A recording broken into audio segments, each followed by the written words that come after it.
Radio Mieux-être vous présente La vie enchantée avec Joanne Lazure. Bienvenue à cette nouvelle émission La vie enchantée avec Joanne Lazure et Jean-Paul Lheureux. Bonjour Joanne, je vais bien. Toi, est-ce que tu vas bien? Parce que tu vas me le demander. Oui. Tu lis dans mes pensées, Jean-Paul. Oui. Nous allons bien. Hein? Voilà. En fait, j'ai eu le bonheur. Et nous avons eu le bonheur parce qu'on a été plusieurs. Au lendemain, quelques jours après, le Salon de l'éveil. Oui, qui a eu lieu en fin de semaine à Laval. Oui. Et, est-ce qu'il y avait eu beaucoup de monde? Est-ce que ça a été populaire? Oui. Ah oui? Pour ceux et celles qui ont eu beaucoup à marcher. En fait, beaucoup à marcher. Il y a eu un grand stationnement, mais il y a eu beaucoup de gens qui sont venus nous saluer. Et ça a été magique. Honnêtement, les stationnements étaient pleins et on sentait que les gens étaient heureux d'être là, autant les visiteurs que les personnes qui, comme moi, entre autres, exposaient ou du moins offraient finalement une façon de dire « Ouh, je suis ici ». Alors, ça a été vraiment, mais vraiment extraordinaire. Alors, on a eu le bonheur de rencontrer Cathy en entrevue il y a quelques semaines de ça, quelques jours. Oui. Et donc, un grand merci et bravo à Cathy Tropiano, donc la maman du Salon de l'éveil de Laval, et à son équipe, parce que ça prend une équipe pour ça. Ouais. Ça prend donc des gens qui sont... Beaucoup de gestion. Hein? C'est énormément de logistique. Et qu'on le veuille ou pas, évidemment qu'on veut tout que soit parfait, hein, l'humain n'étant pas lui-même parfait. Honnêtement, c'est wow. Et ça à tous les niveaux. Donc, on sentait évidemment que 2 jours d'exposition, on sait que rendu le dimanche soir, on commençait à être, on avait tous l'air fatigués parce qu'évidemment, c'est beaucoup de temps, c'est constant et puis, mais ça nous remplit et on était vraiment heureux. Donc, un immense bravo à notre amie Cathy et évidemment au plaisir de nous rencontrer et de nous revoir l'an prochain. En attendant... Oui. En attendant, évidemment, j'ai rencontré plein de gens. J'ai eu des beaux témoignages. C'est ça, j'allais te demander, oui. D'autres intervenants, d'autres kiosques. D'autres intervenants, effectivement, d'autres personnes. J'ai eu le bonheur de, donc, entre autres, les animateurs et animatrices ici à Radio Mieux-être. Donc, entre autres, Alexandre Aubry, entre autres. Il y a eu aussi Nicole Gratton, effectivement. On a même ri. On n'était pas loin l'une de l'autre. Alors, on a fait un petit peu de yoga de rire même sur place. Alors, ça a été vraiment très agréable. Mais il y a aussi beaucoup de témoignages de gens que ça faisait longtemps que j'avais vus. Alors, bravo. Merci encore de tous ces témoignages-là. Ça fait toujours du bien de recevoir. C'est réconfortant. Et honnêtement, ça fait 25 ans que je fais ce métier-là cette année. Entre 2015 et 2016, là, ça fait 25 ans. Donc, il y a des gens qui me disaient, te rappelles-tu quand? Alors, ça fait du bien de voir. Et ça, c'est important. Parce que je dirais que non seulement, oui, ça fait du bien à l'ego, jusqu'à un certain point, mais c'est aussi que ça fait du bien à l'âme. Quand on reconnaît que ce que l'on fait, on peut parler à l'occasion, par exemple, toi, que du métier, à la radio, tu en as rencontré plein de gens, plein de personnes, des artistes, et on parle souvent, par exemple, de toi en disant, on l'aime, notre Jean-Paul, puis il est bon, il est attentif. Alors, ce qui fait que ça, c'est important de voir que, évidemment, qu'on peut faire, je fais mon travail, là, puis c'est normal. C'est vrai, c'est le travail. C'est une responsabilité, c'est un respect du travail des collègues. Mais c'est important de reconnaître aussi que, hey, je suis fière de moi. Je fais un beau travail. En quelque part, c'est ce qu'on appelle non seulement une valorisation, mais ce n'est pas nécessairement la valorisation des gens à l'extérieur de nous. Nous valorisons ou nous mettons une valeur à ce que l'on fait. Alors, c'est là qu'on est riche. Oui, oui, faut intérieurement. Le dire. Oui. Parce que souvent, on pense que... d'ailleurs, j'ai rencontré plusieurs personnes au salon et donc, certaines personnes demandaient des lectures ou du moins un peu d'accompagnement. Puis, tu peux le faire dans un truc semblable public? Oui, tout à fait. Okay. En fait, j'étais un petit peu à l'écart. Je pensais que ça prenait une ambiance, moi. Non? On fait pas non. Non, ça s'est même super bien passé, je dois avouer. Et d'ailleurs, une dame en question qui, elle, réalisait qu'elle avait un job, un travail pour gagner sa vie, avoir ce dont on avait besoin, c'est vrai, et qu'elle hésitait à pouvoir, je dirais, mettre à profit tout son talent de créativité, ce qui la passionnait. Et quand elle me parlait de son hobby, elle avait des étincelles dans les yeux. Et quand elle me parlait de son travail, les épaules baissaient, son énergie la fuyait, jusqu'à ce qu'à un moment donné, je lui signale que ce qu'on est venu faire, là, c'est de mettre à profit nos talents. Donc, ce qui est facile pour nous de faire, c'est ce dont on devrait faire dans la vie de tous les jours. Et nous avons la notion souvent derrière nous que ça soit compliqué, que c'est difficile, c'est ardu, et c'est ce qui fait que je mérite d'être bien, d'être heureux, etc. Ben, on nous a toujours dit, quand on était jeune, il faut la bûcher pour réussir. Exact. Et quelle que soit la culture, quel que soit l'âge, quel que soit le temps, on se rappelle qu'on y a cru, puis on le répète encore. Alors, c'est pas ça qu'on veut. Puis on se rend compte, d'ailleurs, il y a une dame hier qui disait « Hey, j'ai appris, ça m'a pris du temps avant de le comprendre, mais maintenant je le sais, que quand c'est simple, c'est ça. »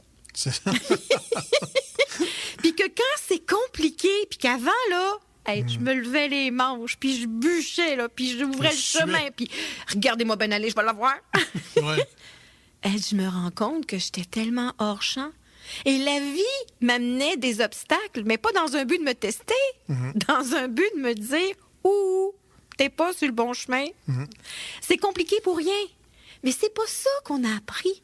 On a appris souvent, et on y a cru longtemps, que faut que ça soit dur, faut que ça soit compliqué. Puis à partir de ce moment-là, j'ai le sentiment d'être heureux, puis de l'avoir mérité. Puis là, je me sens pas coupable. Parce que si je suis bien, puis que je suis heureux, puis que j'ai tout ce dont j'ai besoin en abondance, et on parle pas juste de l'aspect matériel et physique, financièrement. Mais aussi. Mais ça en va ensemble, oui, parce qu'on se rappelle des 4 piliers de l'être humain. Amour, oui. santé, travail, abondance matérielle. Les 4 vont ensemble. Mais si on place l'argent en premier ou l'aspect financier, on est insécure, on n'est pas nécessairement bien, on peut même foutre notre santé de côté à l'envers. On fait un peu de tout, de travail pour pouvoir avoir un peu d'amour. Parce que c'est le sentiment qui fait que si je mets toute mon attention sur l'argent, puis qu'il me manque quelque chose en dedans qui est l'amour. Tandis que quand je fais les choses que j'aime et que je les reconnais, que je reconnais la valeur de quand j'aime faire quelque chose, je suis automatiquement en santé. Je fais même quelque chose que j'aime faire. Au lieu de me vider, là, ben je me remplis. C'est vrai. Moi, je l'ai expérimenté, Ben oui. ça. Moi, j'ai fait pendant quelques années où je pouvais le faire. Je composais de la musique et j'étais vraiment dans mon élément. Oui. Même si c'est vrai que je bûchais des fois longtemps sur une musique. Oui. Ça pourrait durer toute la nuit, des fois. Oui. Mais j'étais pas fatigué à la fin. Et voilà. Je voyais pas l'heure. Non. Et non seulement j'étais pas épuisé, j'étais énergisé. Exact. Et c'est là. C'est incroyable. Mais c'est extraordinaire de Oui. découvrir que c'est amour, santé, Mais c'était pas travail, payant. abondance matérielle. Mais non, mais parallèlement à ça, Oui. tu avais sûrement un moyen financier qui était Oui. un appui financier. Oui. Parce que c'est là l'idée, c'est qu'on n'est pas obligé nécessairement de tout laisser tomber, cette sécurité dite matérielle ou cette dite sécurité matérielle pour faire exactement tout ce qu'on a envie de faire. Ça peut se faire graduellement. Et ce sont des transitions importantes, en fait. Et de réaliser, au fond, que, bon, pour l'instant, c'était peut-être pas, comme tu dis, payant, mais est-ce que j'étais en mesure de mettre à profit ou du moins une valeur sur ce que je faisais? Tu sais, si on regarde un artisan, là, parce qu'un artiste, un artisan ne manufacturera pas les choses, là. Il n'y aura pas 50 unités de la même chose, là. Il y en C'est a ça. un unique. Oui. Bon. On est d'accord que l'artiste et l'artisan va souvent mettre non seulement toute son énergie, tout son cœur, sa passion, et même la personne artiste va même apprendre la technique au travers de ses œuvres. Oui. Et que si on se met à comptabiliser le nombre d'heures qu'il a fallu pour se rendre là, c'est sûr que c'est pas rentable. Mais c'est important d'aller voir qu'il y a une âme, il y a une énergie, il y a une valeur là-dedans. Et que l'artiste va laisser aller son œuvre, parce que non seulement il peut avoir un échange monétaire qui sera sûrement jamais à la hauteur de ce que ça peut vraiment valoir, en tout cas, du moins pour un moment, mais la personne réalise qu'elle a appris au travers de ça. Et ça a pris quelqu'un qui a reconnu cette valeur-là. Donc, tranquillement, l'artiste peut devenir éventuellement, être en mesure de vivre amour, santé, travail, abondance matérielle à tous les niveaux. On ira voir un peu plus tard dans l'émission, quand on va à l'envers, quand on met cette roue-là à l'envers, qu'est-ce que ça fait? On se fera une petite histoire avec ça. L'idée, par contre, c'est qu'avant la pause, on se quitte sur la phrase qui nous dit, c'est justement la possibilité de réaliser un rêve qui rend la vie si intéressante.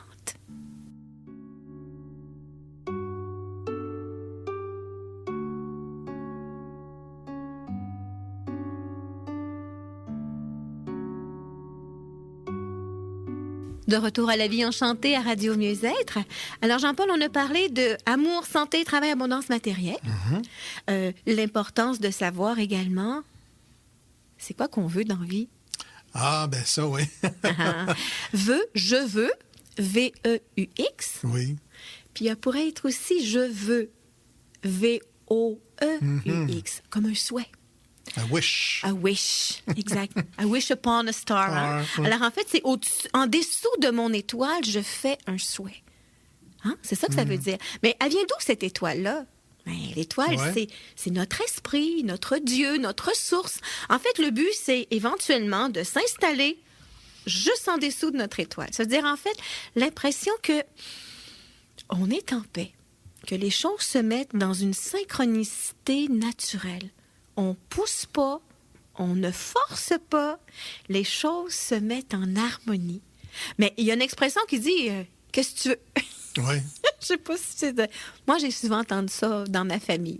Qu'est-ce que tu veux? Oui. Avec un ton de voix qui fait que si tu veux, c'est comme ça. C'est la vie. Ben oui. Avec un côté un peu victime, un peu côté donc j'y peux rien. On abdique. Exact.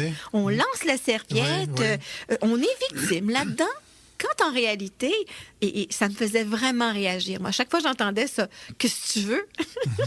Moi, je disais, parce que c'est justement, arrête de rester victime, puis prépare ta vie. Sois conscient ou consciente que ce que tu vis n'est que le reflet de l'intérieur. Hey, c'est pas toujours le fun de se Moi, faire je m'amuse des fois à demander à des gens qui font un métier puis qui font très bien leur métier, de leur demander est-ce que c'est ça que tu veux faire ou si tu aimerais faire autre chose? Oui. Et on est surpris des fois des réponses. Je pense par exemple à un technicien que j'ai connu dans le temps quand j'étais dans une autre radio, un excellent technicien qui a travaillé dans des grands studios, etc. Il est décédé aujourd'hui. Et quand j'étais seul avec lui, je lui demandais, mais tu fais ce métier-là, pourquoi, etc. Bon, parce que j'aime ça, puis c'est payant aussi, là. Oui. Mais j'ai dit, si tu n'avais pas ça, qu'est-ce que tu aimerais faire? Oui. Il dit, moi, j'ai toujours voulu être un pianiste. Hein, toi? Je te savais pas musicien, ben, je pianote un peu, mais j'aurais aimé, moi, être un pianiste il y a jeune. Et il n'est jamais trop tard. Ouais. Il est jamais. Et il l'a jamais fait, remarque, là. Mais c'est surprenant, des fois, de voir la réponse que les gens nous donnent. Des fois, c'est même pas dans le même domaine où ils travaillent. Exact. Et souvent, on est tombé là-dedans sans s'en rendre compte nécessairement, mais c'est là que ça veut nous ramener. Justement, je rencontrais un monsieur en fin de semaine au salon qui me disait, mais oui, mais à l'âge où je suis rendue, et là, j'ai osé de lui demander, et quel âge as-tu? La personne avait dans la soixantaine. Mais tu sais, à l'âge que je suis rendue, là, il me reste plus grand temps, donc ça vaut vraiment la peine. Tu réponds quoi, ça? On va se réveiller, on va retourner en arrière. On va commencer par dire, premièrement, il n'est jamais trop tard. Est-ce que quelqu'un qui s'est levé un matin et qui a commencé à dire qu'à l'âge de 64, 70, 40 ans, il n'y a pas d'âge pour vivre ses rêves, d'une part. Deuxièmement, de réaliser qu'il est non seulement jamais trop tard, mais tu te limites toi-même à quelque part. Et qu'on ne sera pas surpris que cette personne-là avait déclaré un problème de santé très grave. Donc, c'est comme si actuellement, on attend que la mort vienne nous chercher. C'est triste, hein? Oui. Alors, la personne, par exemple, qui choisit de dire, bon, moi, à mon âge, là, j'ai le goût de, je vais juste peut-être pianoter, mais je vais me faire plaisir. C'est là qu'on prolonge notre vie, parce qu'on y met plein d'amour dans notre vie. C'est là l'idée. Alors, quand on parle d'abondance, amour, santé, travail, abondance matérielle, c'est pas simplement que de l'argent. L'abondance matérielle, c'est de l'abondance dans la matière. Je suis heureux et heureuse de vivre. Alors, comme ton monsieur que tu parlais, oui, il y avait une sécurité dite financière, mais il était peut-être pas nécessairement super joyeux en dedans. Non. Alors, c'est là qu'on dit faire un vœu, en fait, I wish upon a star. Donc, c'est comme j'émets un souhait à mon étoile.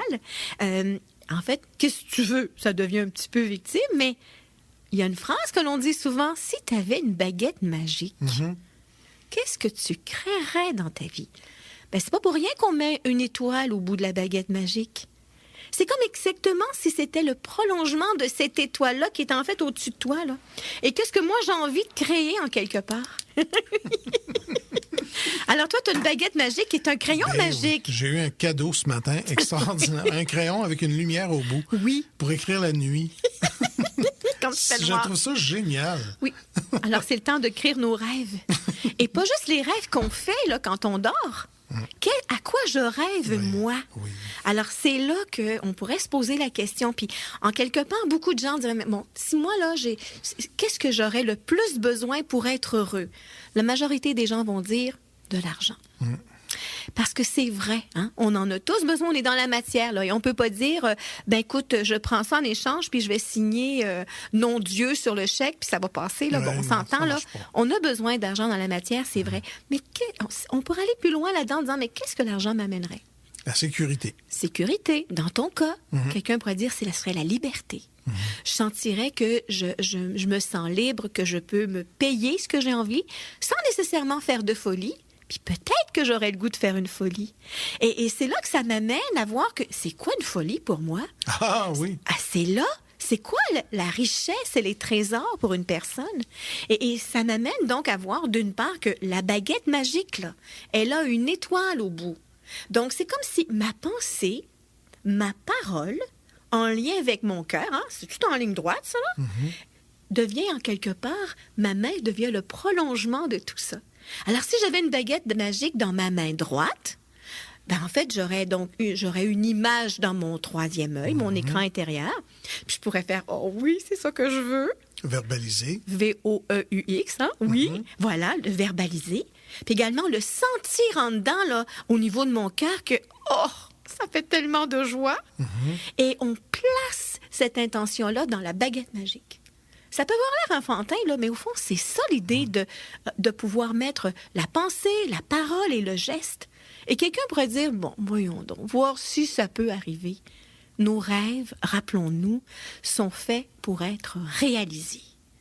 Mais la plupart du temps, nous, on se censure. On dit, oh, ça coûte trop cher. Oh, je sais pas. Oh, je suis un petit peu vieux pour ça. On rationalise. Hein? On se limite. En fait, on veut pas être déçu. Donc, on met une barrière tout de suite. Et ça m'est déjà arrivé. Mais on met une barrière sans le savoir que c'est une barrière. Ben, parce qu'on est habitué que ça soit compliqué. Oui, ça, c'est vrai. Ça peut-tu être aussi simple que ça? Ça peut pas être correct, c'est trop simple. C'est ce qu'on se dit. C'est un fait. À la limite, et d'ailleurs, on le dit, tu sais, quand on vit quelque chose de très, très beau, là, par exemple, là, quand on m'a approché, par exemple, pour animer une émission à la radio, Rêve de petite fille, moi, j'ai toujours voulu faire la radio. Et d'ailleurs, plusieurs personnes au Salon de l'Éveil m'ont parlé en disant « Oh, j'aime ça, ce que vous faites. Oh, donc, on se dit... Bravo, Jean-Paul. On continue. On continue. Et que, donc, c'est ça, la personne qui m'a donc annoncé. Je vivais un rêve. Et là, l'hésitation dépend en disant, mais est-ce que je vais être à la hauteur? Mais oui, on va voir. Puis je me lance parce que c'est plus la joie, l'effervescence en dedans qui est faite comme, oui, j'ai des appréhensions comme tout le monde, c'est normal, mais go! Et ce qui est super l'important, c'est que quand on vit quelque chose de très, très, très, très wow, on va souvent avoir le besoin de dire « Hey, pincez-moi quelqu'un, je pense que je rêve. » C'est vrai qu'on a ce réflexe-là. Oui. Parce qu'au fond, c'est « Attends une minute, là. Je suis en train de vivre quelque chose que j'ai peut-être vu quand j'étais enfant, que j'ai souvent imaginé, que juste dans mon monde intérieur, je me disais un jour ça peut être possible, puis à la limite, j'ai pas trop mis d'énergie sur ça parce que j'avais peut-être une crainte d'être déçue, puis malgré tout ça, toutes les choses sont arrivées. Est-ce que je rêve? Non, parce que le rêve est censé d'être réalisé. que c'est comme un slinky, Jean-Paul? Pour vrai. Ben, tu sais, c'est quoi des slinky? Oui, je me rappelle la publicité à la télévision. Là. Oui, qui descendaient les marches. Te souviens-tu de la chanson? Slinky, c'est Slinky. C'est tout. Mais ce que tu dis, moi, je l'ai vécu à plusieurs reprises dans le métier que je fais. C'est que moi, j'ai des idoles, évidemment, des artistes. Et c'est déjà arrivé une fois où l'artiste était venu en studio, il n'avait pas de véhicule. Et on m'a dit, Jean-Paul, tu pourrais-tu aller le reconduire? Il faut qu'il y ait un autre. Imagine que tu as ton idole qui est assis dans ton auto à côté de toi. Tu t'es-tu perdu en ville pour prendre du temps plus longtemps? J'ai même pas pensé à ça. Non, mais là, je l'ai bombardé de questions. Quel bonheur! Mais c'est effectivement, tu te pinces, tu dis, il est assis dans mon char. Oui. Écoute dans ton mon char. À côté de moi. Non, mais c'est quand même. C'est là. C'est exceptionnel. C'est la magie. Oui. Et comment on appelle la magie? En fait, c'est de l'amour. Oui. De se permettre de vivre un rêve. Et en même temps, de se raccorder le droit que si on a un rêve, qu'il est possible qu'il soit réalisé, sauf si on reste dans la peur. Quand on est dans la peur, c'est l'absence d'amour. Oui. C'est le contraire, d'ailleurs. C'est clairement le contraire. Et d'ailleurs, dans les formations que je donne, entre autres, j'ai un dessin que je donne aux élèves à un moment donné, ce sont 2 arbres. Un arbre dont les racines sont dans l'amour. Et il est très florissant, il y a des pommes, puis il y a des feuilles, puis il est tout épanoui. Et les racines de l'autre arbre sont installées dans la peur. Et là, les branches sont un petit peu plus ratatinées. Et au lieu d'avoir des pommes, ben, ce sont des formes qui sont en fait la référence des peurs. Alors, quand on est, par exemple, dans un espace d'amour, on est on veut évidemment être épanoui. Alors, à la même hauteur, dans l'arbre, on sera plus dans la restriction. Alors, on a la qualité et le manque. Alors, c'est clair que quand on cultive cette énergie d'amour-là en soi, tout devient possible. Et c'est là que le slinky vient en ligne de compte. Oui, on était arrêté là-dessus. On a fait un petit détour. Oui. Mais le slinky, en fait, c'est que si on se rappelle que, au fond, quand on le fait créer un mouvement, donc le devant avance, la suite suit naturellement. Hein? Dans l'escalier. Dans l'escalier, entre autres. Donc, ça marche tout seul. Oui. Ça monte pas, par exemple. Ça descend. Alors, donc, quand il y a un mouvement en avant, automatiquement, le reste suit. Et alors, ça aussi, c'est important de voir que c'est pas tant...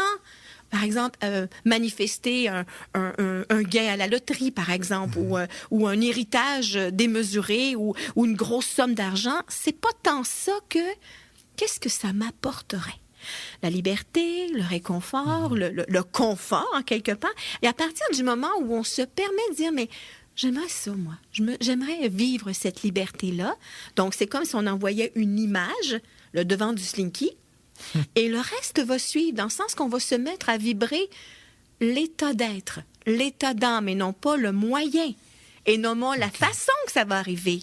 Et c'est là, comme tu dis, qu'on arrive dans une circonstance éventuelle où on fait « Hey, c'est arrivé tellement naturellement, puisque on est habitué de se compliquer la vie, quand en fait, la vie, c'est si simple. » Alors, c'est là qu'on se dit, les rêves, évidemment, c'est fait pour être réalisé, ça va de soi, mais on va se pencher après la pause sur un conte que j'aime beaucoup. Oui. Mais en attendant, on va se dire, la vie ressemble justement à un conte. Ce qui importe n'est pas sa longueur, mais sa valeur. On se retrouve après la pause.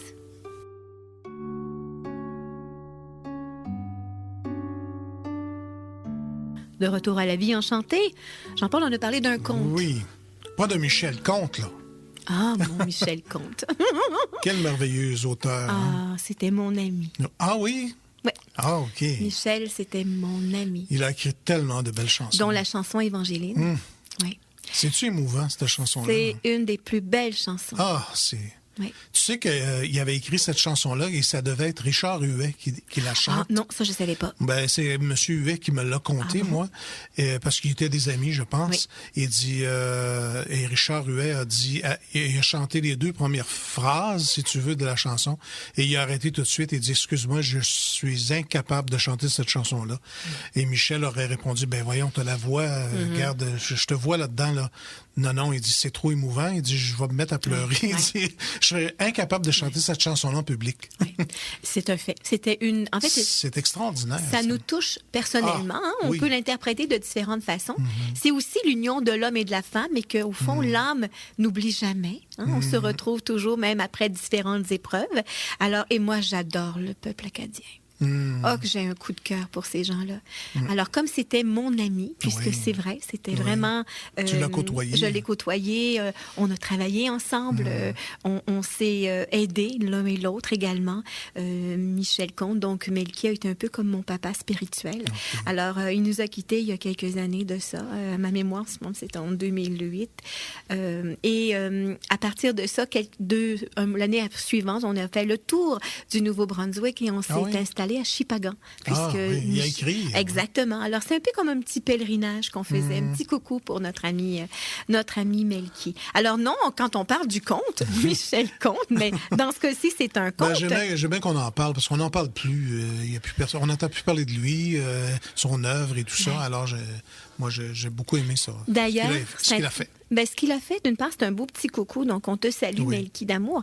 Mais c'est intéressant parce qu'avant qu'il nous quitte du Québec pour se rendre en France, en fait, où est-ce qu'il... En fait, il habitait aux îles Canaries, et il s'en allait, donc il passait par Paris pour se rendre en vacances un tout petit peu, en fait, puis il me disait, il venait de recevoir un prix, un honneur, un hommage sur toute son œuvre en tant que tel, puis il disait, c'est rare que les gens de leur vivant, on reçoive ce genre de prix-là. Alors, ça a été publicisé, même à la télé, etc. Puis il me disait, j'ai l'impression qu'on sent que je quitte. J'ai l'impression que je quitte. Et d'ailleurs, c'est ce qui est arrivé. C'est ça qui est arrivé. Alors, il me disait, je suis chanceuse de reconnaître que j'ai une reconnaissance du public et du milieu de mon vivant, définitivement.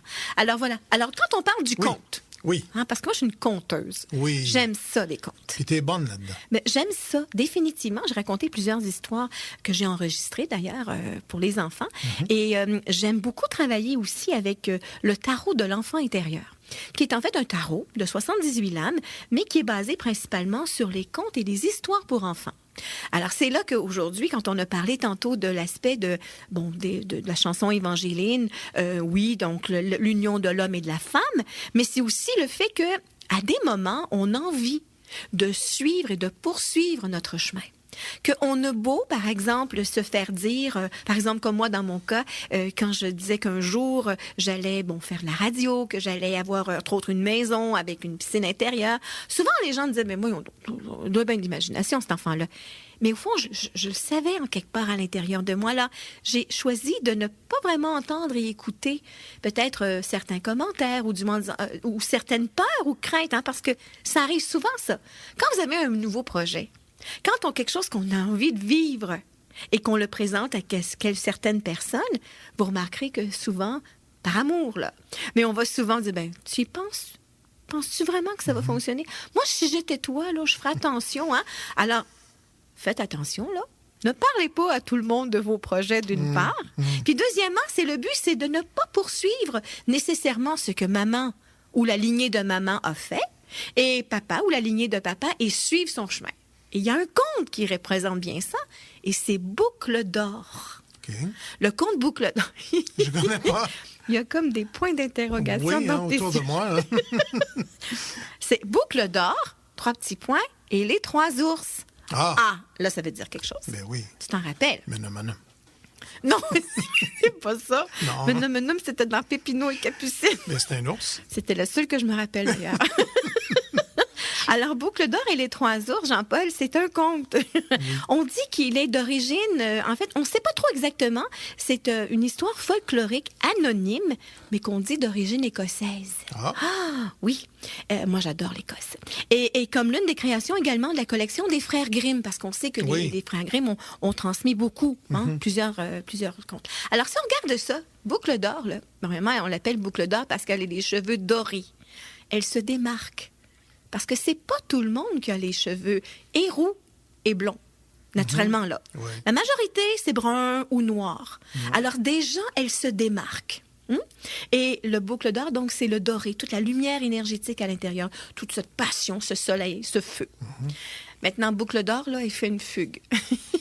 Elle fuit la maison. Elle sort de la maison et elle s'enfuit parce qu'elle n'est pas contente. Il y a plein de choses elle est dans la restriction. Donc, bref, elle quitte et elle se rend, évidemment, par hasard, sachant qu'il n'existe pas, dans la maison des 3 ours. Mais elle ne le sait pas parce qu'ils ne sont pas là. Ils sont pas là.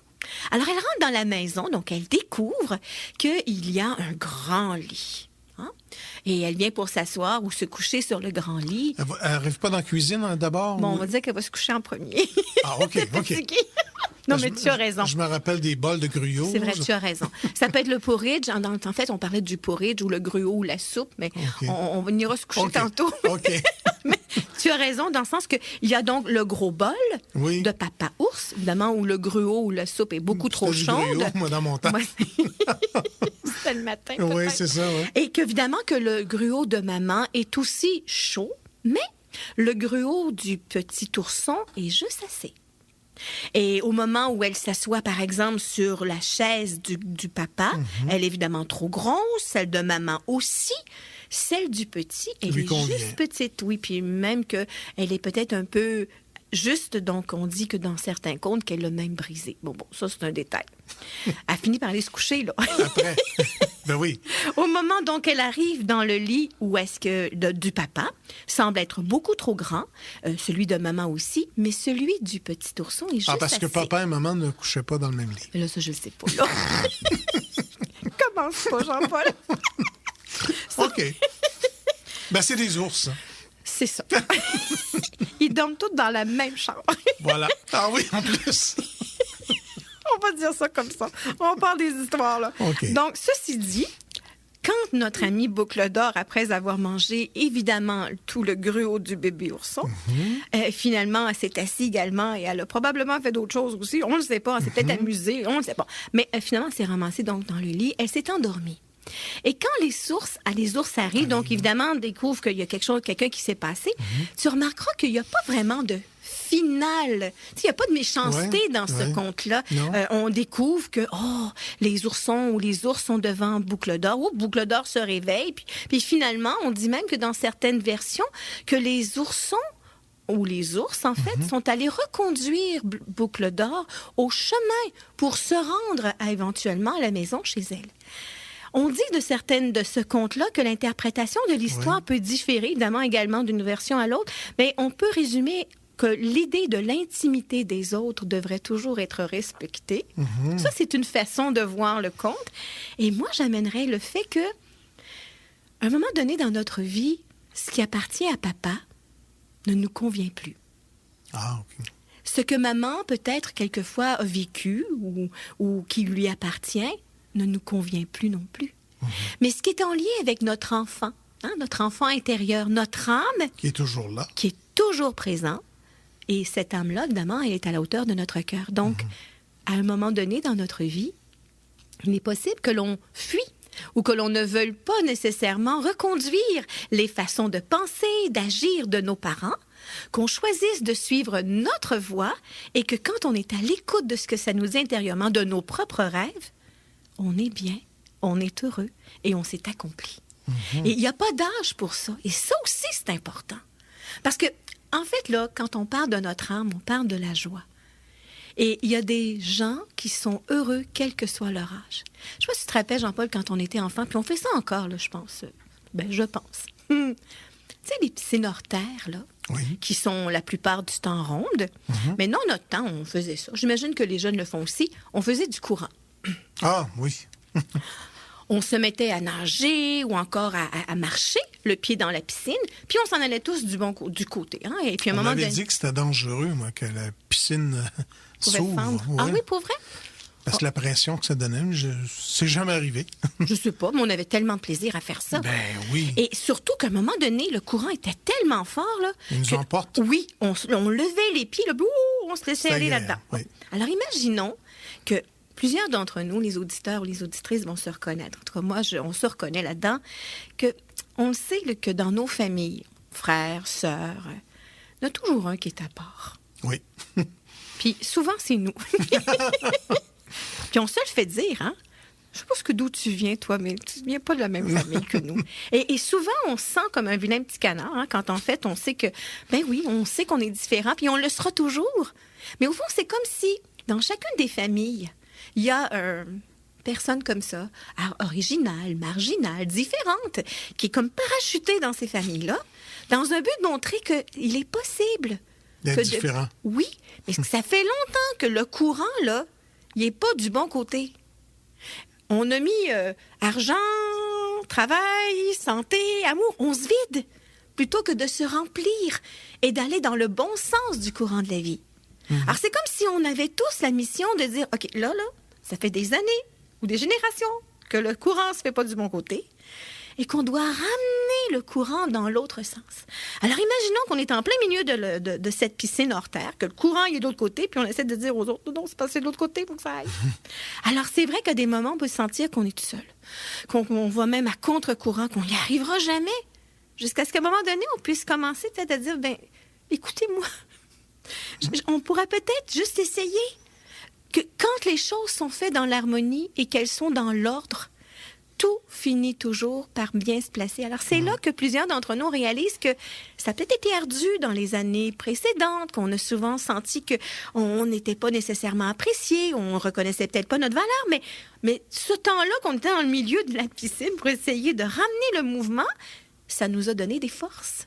Ça nous a permis de nous accomplir, puis chacun d'entre nous, on pourra remarquer dans nos familles, on pourra le mettre en pratique ou du moins le reconnaître dans notre vie, que tranquillement, les choses commencent tranquillement à s'en aller dans le bon sens, dans le sens du bon courant quelque part, et ça devient simple, ça devient facile. C'est intéressant, hein? Alors, faisons du courant. Quand tu dis le mot facile, moi, je suis d'accord. En fait, ça se fait facilement. C'est-à-dire, ça ne veut pas dire que ça ne demande pas d'effort, mais qu'on n'y va pas à contresens. On finira en se disant, notre vie n'est pas derrière nous. Elle n'est ni en avant, ni même maintenant. Notre vie, elle est en dedans.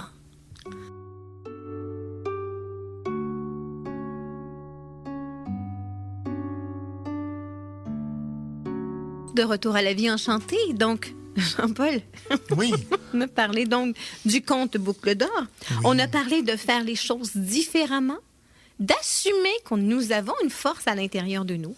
Ça pourrait être une lumière dorée, en fait, hein, comme boucle d'or, donc les boucles qui sont dorées, mais en fait, de reconnaître qu'on a une certaine lumière à l'intérieur de nous. Puis à des moments, on est d'accord qu'il y a des personnes autour de nous que l'on peut appeler des amis, des collègues de travail, des membres de notre famille.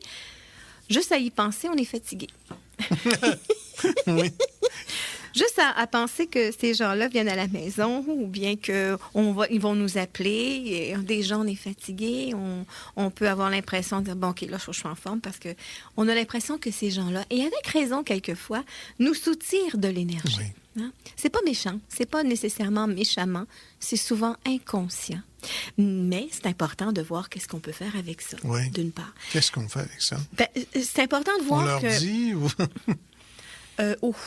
Ouf, hein? Oui. C'est délicat, hein? Oui. Par contre, c'est important qu'on puisse... Oui, définitivement, quand la personne ne le sait pas, premièrement, elle ne veut pas nécessairement l'entendre. Il y a des gens comme ça, Jean-Paul, qui, par exemple, qui sont contents de nous voir, vont nous dire « Bonjour, comment ça va? » Tu n'as pas commencé à dire comment ça va, que déjà, eux sont en train de raconter comment eux vont. Ils ne veulent pas le savoir. Oui. C'est juste une entrée en matière. Tu n'as rien dit. Tu n'as pas posé encore un mot. Tu n'as pas parlé, là, rien. Et souvent, vers la fin de la conversation, finalement, on fait « Je n'ai pas rien dit de moi, là. » Hein? On le sait, ça. Voulais-tu vraiment le savoir? Oui. Alors, c'est là qu'à des moments, on peut avoir une certaine politesse, hein, un certain respect, parce qu'on sait que c'est pas toujours rose, la vie, quelquefois. Puis on a besoin d'être entendu, puis on a besoin d'être épaulé, d'être écouté. Mais on est d'accord que c'est un échange dans la vie. Hein? C'est pas juste d'un côté. Et c'est là qu'à un moment donné, quand on sent que c'est trop, là, juste à penser que la personne va nous voir, on va nous appeler, là, on veut plus. Ben là, je pense qu'il commence à être temps de le dire. Et de le dire comment? Bien, à certains moments, en tout cas, je me souviens d'avoir vécu une expérience comme ça où la personne systématiquement appelait pour chicaner, pas content, bref. Puis, évidemment, peut-être que tu peux regarder ça de telle façon. Puis bon, à un moment donné, je me rappelle d'avoir mis une distance. D'une part, j'étais très occupée, c'était vrai. Mais qu'à des moments, une fois sur deux, je voyais que c'était la personne. Je disais, bon, mais tantôt. Là, pour l'instant, non, tantôt. Et jusqu'à ce qu'à un moment donné, il y a eu un grand silence, un petit moment, je dirais 2 semaines. Quand la personne m'a rappelé, Ça faisait 2 semaines là, que je n'avais pas beaucoup donné de mon temps ni de mon énergie, donc elle était passablement en manque, cette personne-là. OK. Alors, elle m'appelle en me disant, moi, pas grande nouvelle. Il n'y a pas de bonjour, comment ça va, là? C'est moi, pas grande nouvelle. Hein? En tout cas, je t'ai appelé, puis pas grand monde qui a répondu. Non, parce que d'une part, j'ai été occupée. Puis en même temps, là, c'est là que c'est important de le dire, parce que j'ai choisi de ne pas répondre. Oh! Là, déjà, on sent qu'il peut y avoir un malaise. Hein? Autant de notre côté que de l'autre, là. Hein? Oui. Moi, comment ça? C'est parce que... ce que je vais te dire, ça va peut-être pas te faire plaisir. Oh, déjà, on vient d'ouvrir une porte. Oui. Et là, la personne peut être très agressive et puis là, continuer à chicaner ou... Ah oui, comment ça? Et là, cette personne-là, elle n'est plus juste dans sa tête. Elle entend avec ses oreilles. Puis peut-être qu'elle écoute avec son cœur aussi. Mm-hmm. Parce que là, elle se sent menacée. Là. Oui. Sans être menaçant, on s'entend. Mais écoute, parce que là, chaque fois que tu appelles, chaque fois qu'on se voit, voici ce qui se passe. Peut-être que toi, ça te fait du bien, mais moi, et on parle jamais au-dessus, là, moi, je suis pas bien là-dedans. Je me sens pas confortable. Je trouve que, bon, puis... Et là, souvent, où la personne comprend, ou, parce que c'est arrivé dans ce cas-ci, 2 jours après, j'ai eu tellement peine. Je comprends. Mais c'est important de comprendre que moi aussi, je vis quelque chose. Est-ce qu'on peut juste créer un échange ou un partage? Alors, c'est là que des moments, Jean-Paul, oui, c'est important de le dire.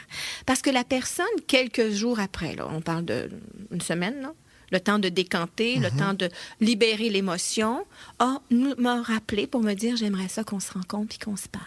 OK. Et c'est là que j'ai jamais réalisé. Mais ça faisait plusieurs fois qu'on me le disait, mais je ne l'entendais pas.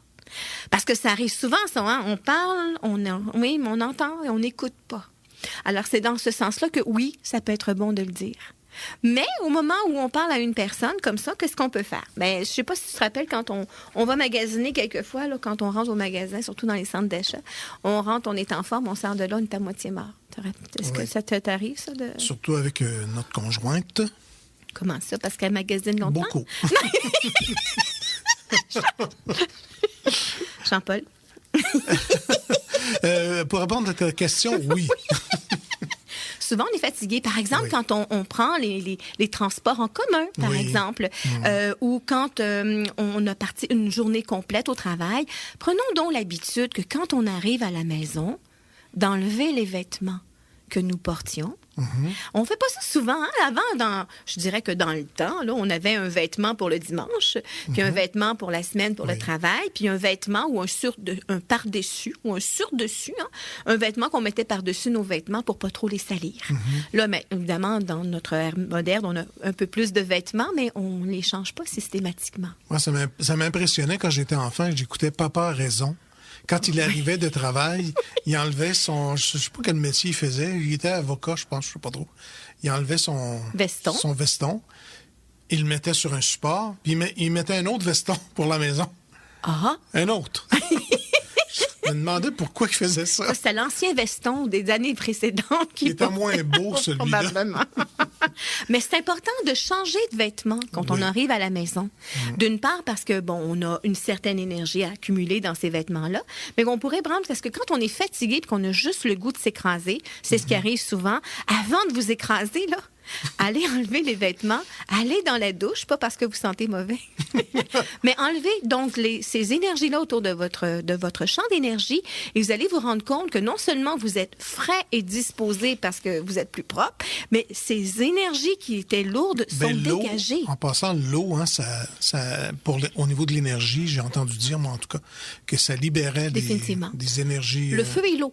Ben, le feu, c'est vrai aussi. Ben, alors, allumons une petite bougie. Quand on sent qu'un petit collègue de travail ou à la maison, qu'on sent que la chicane est en train de prendre, là, une petite bougie. C'est vrai. Alors, le feu va dégager définitivement. Alors, c'est là qu'on peut... Le douche, c'est intéressant. Le bain, nous, les filles, là, c'est très fifille, ça. Hein? Il y a des gars qui prennent un bain également avec un petit peu de sel. Sel de mer ou un sel d'Epsom. Pas beaucoup, par exemple. pas beaucoup parce qu'évidemment, pour la peau, trop, c'est comme pas OK. assez. Là. Ouais. Alors, dans ce cas-ci, on va plus privilégier le sel de mer. Quelques huiles essentielles, quelques gouttes seulement avec une petite bougie, c'est le bonheur. Alors, ça, non seulement ça détend, mais ça dégage les champs d'énergie. Mais quand on a mal, par exemple, on a mal à la tête, on a mal au ventre, dans le dos, prenons l'habitude, en moment où on prend le bain, de voir le mal se dégager dans l'eau. Et au moment où on retire le bouchon, Ça s'en va. oui, au même titre que c'est plus rapide même dans la douche, parce qu'on peut même faire le geste d'enlever le mal, par exemple le mal de tête, avec la main, on le retire et on le lance dans l'eau et on peut même voir le mal de tête d'une couleur, par exemple, sortir par le renvoi d'eau. On n'y pense pas souvent, hein, Ça mais va chez le voisin d'en bas. c'est la terre qui l'a reçu. Alors donc, l'eau, c'est Oui. important de voir. Et c'est aussi nécessaire également, parce que la semaine prochaine, lors de notre émission, on parlera du désir de changer, par exemple, de maison, déménager, certains objets que l'on garde également, qu'on peut avoir en héritage. On se rappelle que les bijoux, les objets peuvent clairement porter une énergie, une vibration qui est nécessaire et utile de dégager. Alors, on ne se rend pas toujours compte, par exemple, comme on a parlé, on parlera des maisons éventuellement, mais par exemple, quand on reçoit un bijou, Oui. un bijou qui est neuf ou qui a déjà été porté par quelqu'un, par exemple, en héritage, on va voir, quand on aime la personne, hein, on est donc content de le vivre ou de l'avoir avec nous puis de le porter. Et on se rend compte quelquefois qu'au bout de quelques moments, on vit différents états d'âme. On peut même ressentir un inconfort. Des fois même, c'est bizarre, hein? Chaque fois que je porte la bague, par exemple, de grand-maman ou de maman, j'ai mal aux mêmes endroits. Ah ben oui, parce que l'objet, le vêtement, est également porteur de cette énergie-là. Alors, on n'y pense pas souvent, par exemple. On parle beaucoup de recycler, ce qui est parfait. Hein? De pouvoir reniper un vieux vêtement ou un vieux meuble en le décapant. En fait, ce qu'on fait, c'est qu'on enlève les anciennes énergies pour pouvoir lui redonner non seulement un nouveau look, mais une nouvelle énergie. La sienne. La nôtre. La nôtre, exact. Comme par exemple, si on achète des vêtements qui sont de seconde main, hein, dans les friperies ou dans d'autres endroits, parce que des vêtements qui sont vraiment extraordinaires et qui sont originaux, mais quand on les porte, quelques personnes sensitives ou sensibles vont ressentir l'inconfort, parfois même le malaise ou l'émotion qui est resté imprégné donc dans le bijou ou dans le vêtement. Ça s'enlève, ça? Oui, ça s'enlève. Évidemment, juste quelquefois, le fait de le nettoyer, nous-mêmes, en fait, ça pourrait être même le mettre sur la corde à linge, hein, au vent, l'aérer, c'est vrai, au niveau de l'odeur, mais ça pourrait être aussi parce qu'il y a différentes façons de faire. Certaines personnes, par exemple, vont prendre un bon bâton d'encens et vont tout simplement le passer à l'intérieur d'un meuble, par exemple, autour d'un vêtement.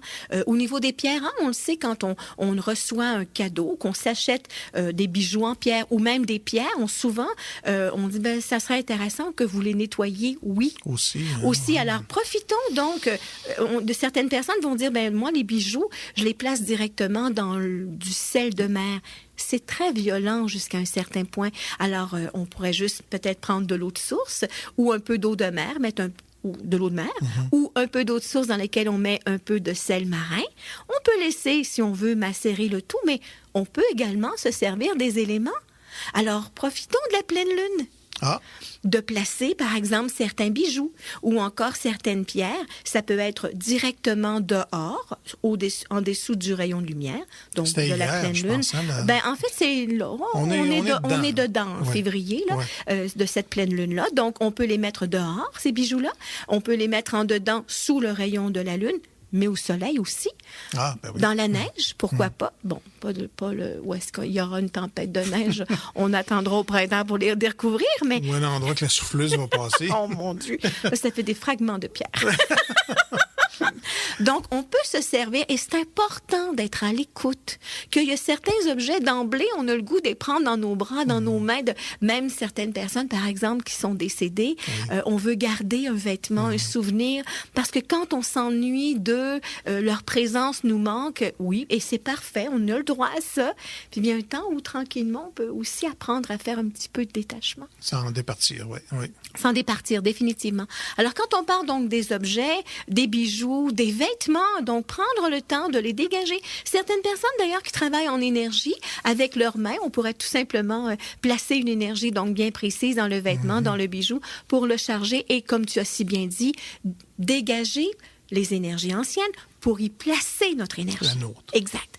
Alors, nous, évidemment, on aura la chance de se parler des déménagements, de la peinture, des rénovations la semaine prochaine, côté, évidemment, énergétique et spirituel. Mais en attendant de se retrouver la semaine prochaine, Jean-Paul, on s'arrête sur une phrase de Eileen Cady, qui a écrit, entre autres, La petite voix, qui nous dit « La vie est ce que tu en fais. Alors n'accuse jamais qui que ce soit d'autre pour l'état dans lequel tu es, mais sache que tu en es responsable. » Jean-Paul, c'est toujours un plaisir de partager le micro avec toi. C'est partagé. On se dit bonjour, bonne semaine tout le monde. Semaine. À bientôt.